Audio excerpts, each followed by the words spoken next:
Още един голям български празник бе отбелязан в различни части от община Несебър.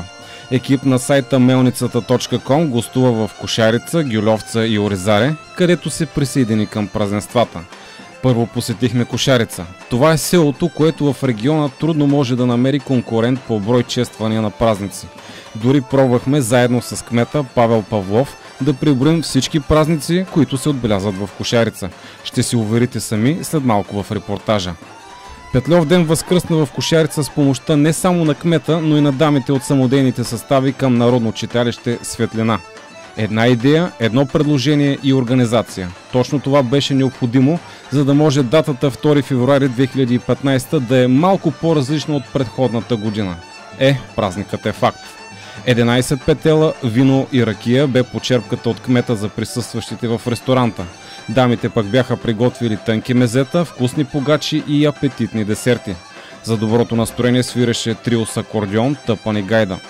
Първото хоро поведе отново кметът Павлов, последваха още много песни и танци, в един момент дори жената с брилянтен глас от Кошарица, Малта Найденова, поздрави с песен присъстващите. След това започнахме с интервютата.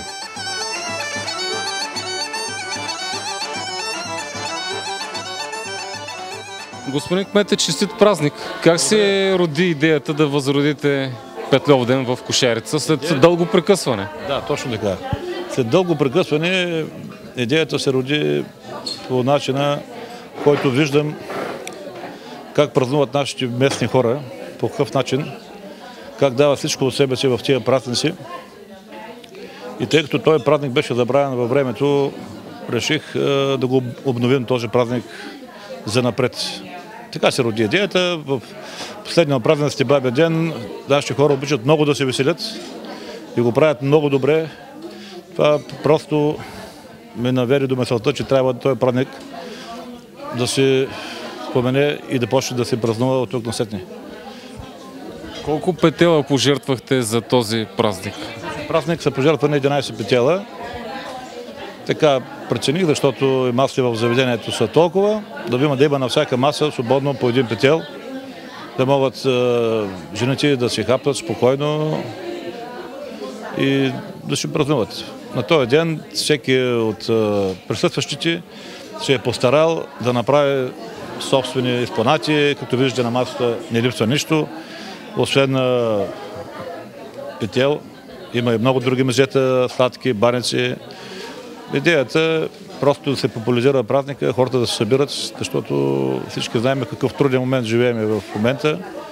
Това е цялата идея. Не да се нахрани тук населението и така нататък. Просто един празник още да се създаде в това село. Петльовден е типично мъжки празник, но днес забелязваме основно жени. Къде са мъжете? Мъжете ще присъстват след обяд. Значи аз така знам от поверието и тук днеска дена показва, този ден идват само жени на празника. Ние много добре знаем, че когато на времето се пожертва жертвоприношението, го е направила майка, не го е направила баща с петела. Така че традицията е да идват жени през този ден. И то майки, по принцип, които са раждали. Има такава традиция, също идват семейно вечер да празнуват Петльовден. Така че да се надяваме, че имаме и такива гости след обяд. Ние имаме в момента няколко посетителя, които са мъже. Те също ще се включат малко по-късно в компанията, да я разнообразят. Ще се радваме много. Няма нищо по-хубаво от това да се отбелязва един празник. Вие лично броили ли сте колко станаха празниците в Кошарица, които се отбелязват? В интерес на истината не съм ги броил, но мога да ги преброим заедно. Не по-малко от 7-8 празника. Нека да започнем от началото на годината. Започваме с Иванов ден и традиционното къпане на зечове. Иванов ден, традиционното къпане на зечови. Оттам веднага след този празник дойде празника, от който празнуваме преди 5 години. Това е празникът на луканката или на наредницата, или на суджука, така да кажем. Сега в момента е третия празник. Пропуснем бабен ден на 21 януари. Сега е този празник. След този празник мисля, че идва Трифон Зарезан и Дена на влюбените. После имаме Тодоров ден и имаме 8 марта. Това са празниците през този сезон. Коледа вече на 24 срещу 25 бъдния вечер. Тук имаме традиция от местна група от коледари, идват и коледуват по къщите за берекет и за здраве и Нова година. Не ги броиха на пръсти, предполагам. Аз ще добавя. Да, Великден, съжалявам, Великден, тук също го празнуваме много добре. Празника на кошарица, 1 ноември. Празника на кошарица, много нещо ги Нека да добавим в списъка, да, сирни заговезни, традиционното палене на огньове. Паленето на огньовете, които махаме тук злите шили. Така че някой брои ги обаче. Аз не ги преброих, може би са повече от 10. В община Несебър мисля, че кошарица е едноличен лидер в тази класация по празници. Без да си правим така много реклама, така е лиза. Община Несебър по принцип празнува също много празници. Нашите колеги, нашите съграждани от съседните села в общината също празнуват, но нашите празници може би са най-много от тия, които ги изборихме. Така че ние се гордееме с жителите от това село, че имаме толкова празници. Аз се уважавам моите съграждани. Естествено, ние се уважаваме взаимно и затова правя всичко възможно, като има тази възможност и идея да се празнуват празниците. Искрено се надявам, че това ще го правим и за напред. Пожелавам ви всичко да тече по мед и масло. Аз благодаря на вас и може би тук е момента да поздравя всички наши и чужди жители в България, които празнуват на този ден, да бъдат живи и здрави. Това е хубав празник, дано да се тачат в повече села, в общини и градове. Господин Михайлов, разкажете ми вие какво помните за този голям празник, Петлов ден? Едно време много работи се помня.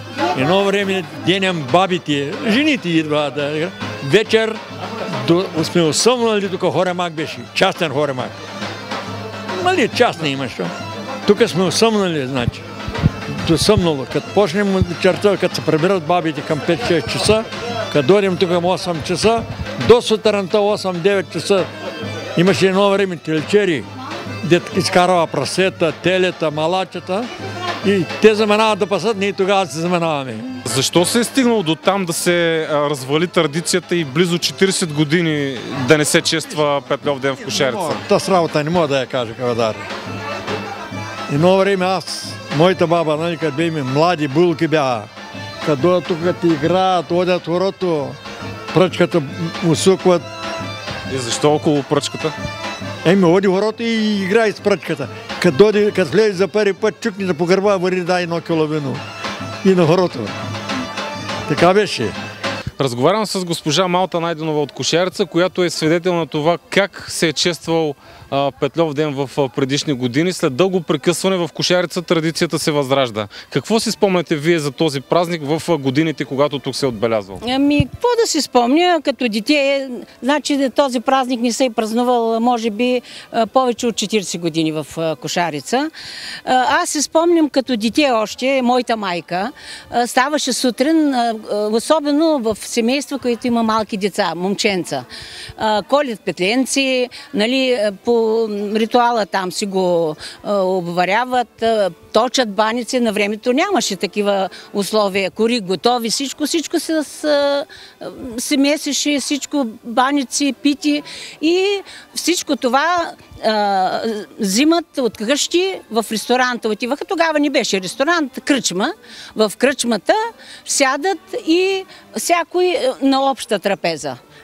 Не се делят по маси, всякой на обща трапеза и си вадят кой каквото носи. Баница, петлета обязателно, всякой на домакиня и почват с ядени, пиени, веселба до когато вече им умръзне, като каталясат. Няма начин да не ви харесва възстановяването на тази велика традиция, бих казал, тук в Кошарица. Кметът е осигурил по-скоро 11 петела. Значи ние да се благодарим на нашия кмет, че той възроди много такива традиции. Бабин ден си го празнувахме, нали? Бабин ден и после на Луканката, празника на Луканката, сега възроди и Петлов ден, после почват и други празници, Тодоров ден, Трифон за Рязан само мъже ходят. Те ходят там и за Рязан. Днеска не ги каним, много не ги... Защо? Нали е мъжки празник?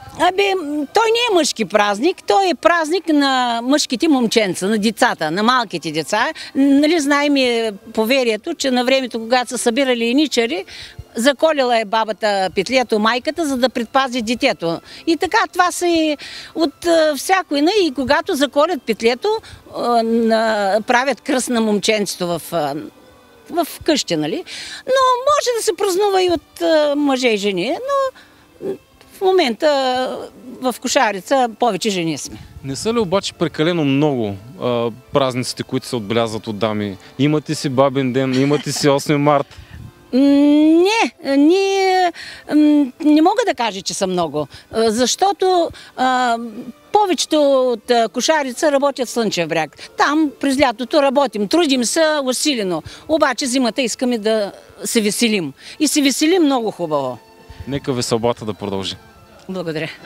Виждам, че празнувате бурно Петлов ден. Да, всяка година го празнуваме, значи аз откъде съм се запомнила, се го празнуваме.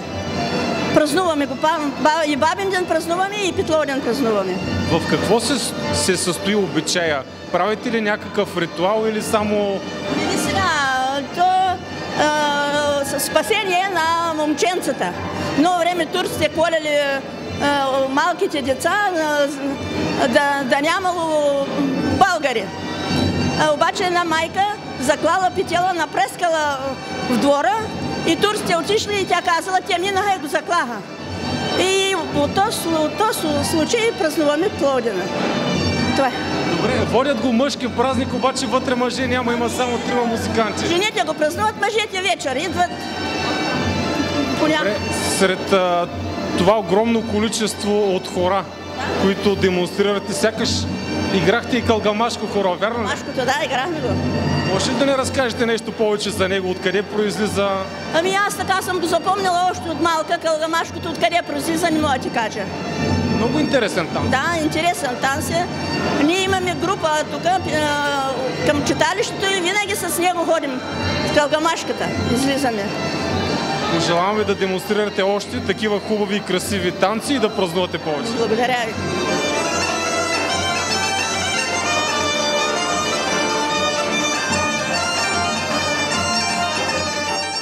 В Гюльовца и Оризаре също не пропуснаха да отбележат Петлов ден. И на двете места, подобно на Кошарица, се отдадоха изцяло на кръшните хора.